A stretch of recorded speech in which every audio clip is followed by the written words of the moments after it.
Hai, Assalamualaikum. Saya Ustazah Anati Amira. Teruskan usaha dan jangan putus asa. Bersama saya Ustazah Anati Amira. InsyaAllah pada hari ini kita akan belajar mata pelajaran ibadat darjah 4 yang bertajuk Tayamum. Okey, baiklah. Tajuk pembelajaran kita pada hari ini adalah Tayamum. Tapi sebelum kita memulakan pembelajaran pada hari ini, mari kita lihat objektif-objektif pembelajaran pada hari ini. Sebelum kita memulakan pembelajaran, mari kita lihat objektif pembelajaran terlebih dahulu. Objektif yang pertama adalah menjelaskan pengertian tayamum dari segi bahasa dan istilah. Yang kedua pula ialah menghuraikan rukun-rukun tayamum dan perkara yang membatalkan tayamum. Dan yang terakhir sekali adalah menerangkan syarat harus bertayamum. Okey, baiklah. Kita pergi kepada subtopik yang pertama adalah pengertian tayamum dari segi bahasa dan istilah.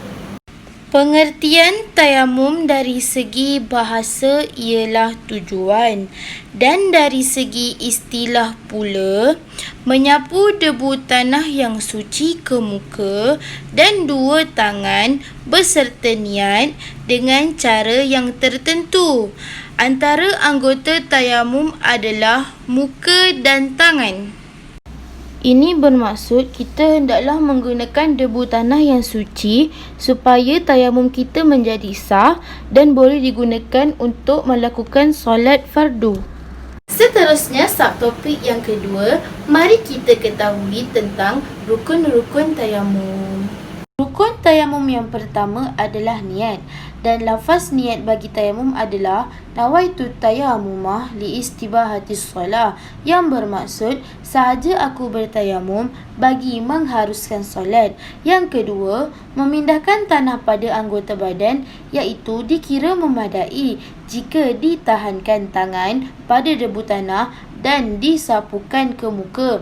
Yang ketiga pula, menyapu muka bagi tepukan yang pertama. Yang keempat, menyapu kedua tangan serta dua siku bagi tepukan yang kedua.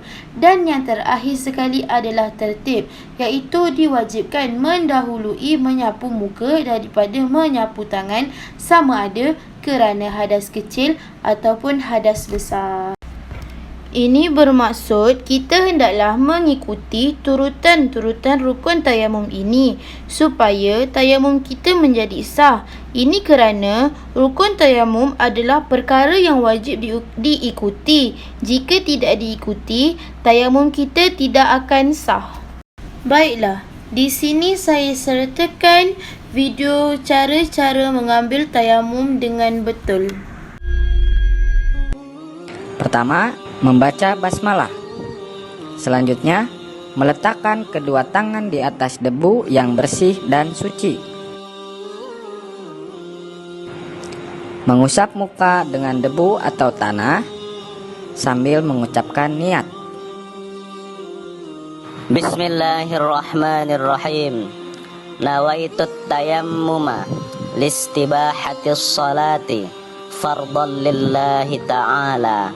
Artinya, sengaja aku Bertayamum untuk melakukan sholat fardu karena Allah Ta'ala. meletakkan kedua tangan di atas debu yang berbeda untuk diusapkan ke kedua tangan sampai siku.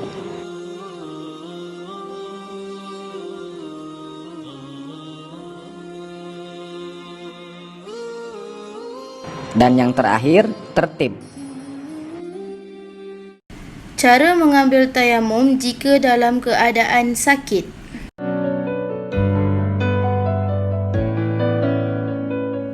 Tata cara tayamum pada orang sakit.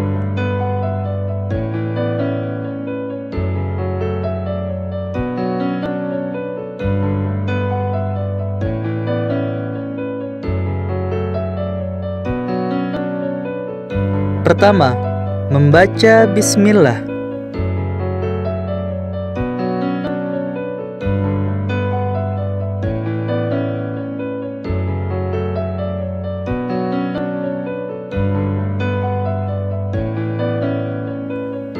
Kedua, menepukkan kedua tangan ke tanah yang suci. Ketiga, menepuk telapak tangan atau meniup kedua telapak tangan. Keempat, mengusap wajah. Kelima, mengusap telapak tangan dari ujung-ujung jari hingga bagian siku.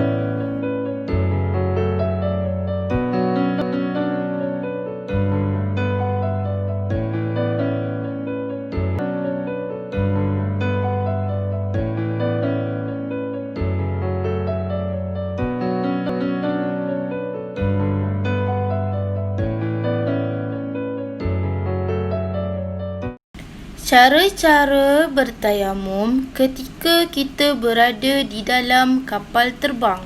Assalamualaikum warahmatullahi wabarakatuh. Selanjutnya tata cara bertayamum di pesawat. Sebelum kita mulai, jam tangan dibuka dulu. Kemudian kalau ada cincin, dibuka cincinnya dan lengan bajunya dilipat sampai ke siku. Kanan, demikian juga kiri. Kalau pakai kopiah, dibuka kopiahnya atau dinaikkan ke atas.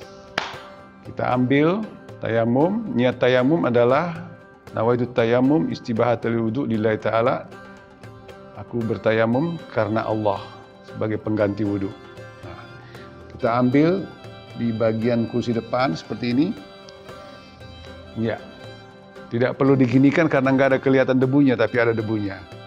Lalu disapu bagian wajah. Ya, jadi nyapunya boleh di sini mulai ke bawah, boleh juga bagi dari atas. Yang jelas kena bagian ujung telinga sini, juga bagian atas dan bawah kena semua. Cukup satu kali. Kemudian kita ambil lagi tayamum di tempat yang lain boleh. Tadi di bagian sini boleh di tempat yang lain supaya segar debunya. Di situ menyapu bagian kanan dibagi dua. Tangannya diluruskan seperti ini, jangan miring. Supaya nanti kebagian semua debu bagian bawah dan bagian atas. Kita mulai seperti ini. Didorong ke belakang. Lalu diputar. Sampai di sini. Pas di ujungnya sini. Dibalik seperti ini, separoh. Lewati siku.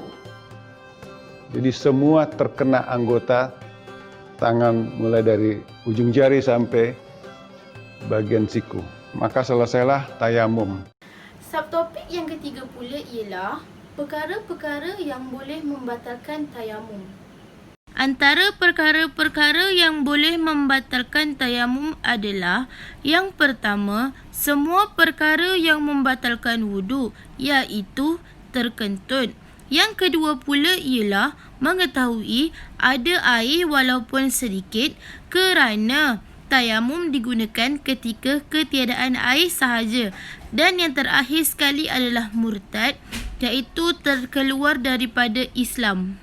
Ini bermaksud jika benar-benar ketiadaan air, barulah kita boleh bertayamum sebagai ganti wudu. Tetapi, jika masih ada air walaupun sedikit, kita tidak dibenarkan untuk bertayamum kecuali air yang sedikit itu hendak diberikan kepada binatang ternakan. Topik yang seterusnya adalah sunat-sunat tayamum. Sunat tayamum yang pertama adalah membaca basmalah, iaitu Bismillahirrahmanirrahim. Yang kedua pula ialah menyapu muka dari bahagian atas iaitu dahi ke bawah iaitu dagu.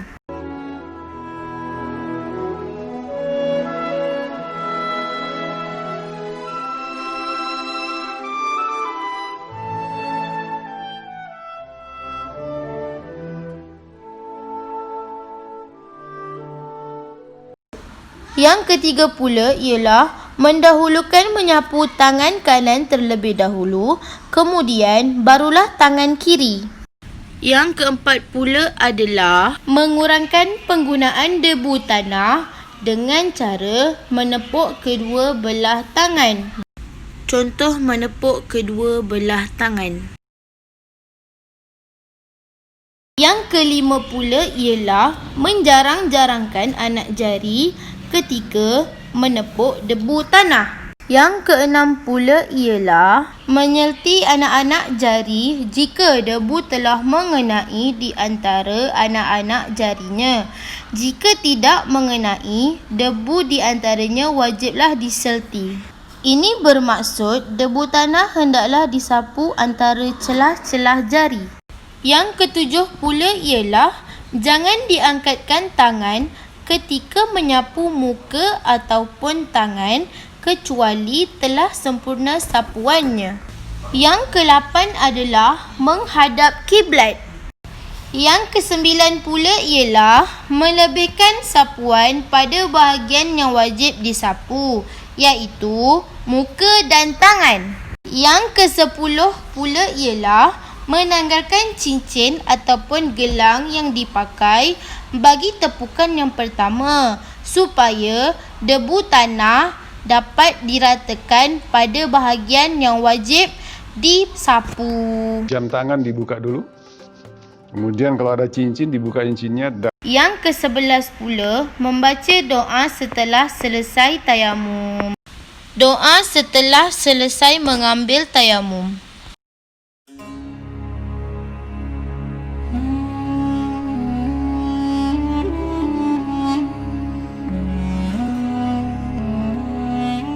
Bismillahirrahmanirrahim. Ashhadu an la ilaha illallah wahdahu la syarika lah wa ashhadu anna Muhammadan abduhu wa rasuluh. Allahumma ij'alni minat tawwabin waj'alni minal mutatahhirin waj'alni min ibadikas salihin.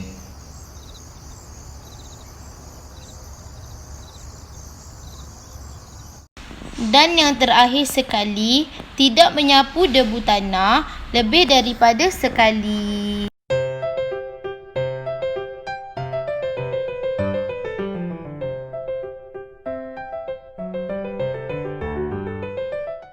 Dan yang terakhir sekali adalah syarat-syarat yang mengharuskan tayamum. Baiklah, mari kita teruskan dengan syarat harus tayamum yang pertama, iaitu uzur sama ada disebabkan oleh musafir ataupun sakit. Sakitnya ialah sakit yang tidak boleh dikenakan air, contohnya kudis ataupun patah tangan. Yang kedua pula ialah masuk waktu solat dengan yakin, iaitu tidak sah tayamum jika tidak yakin akan masuknya waktu solat fardu.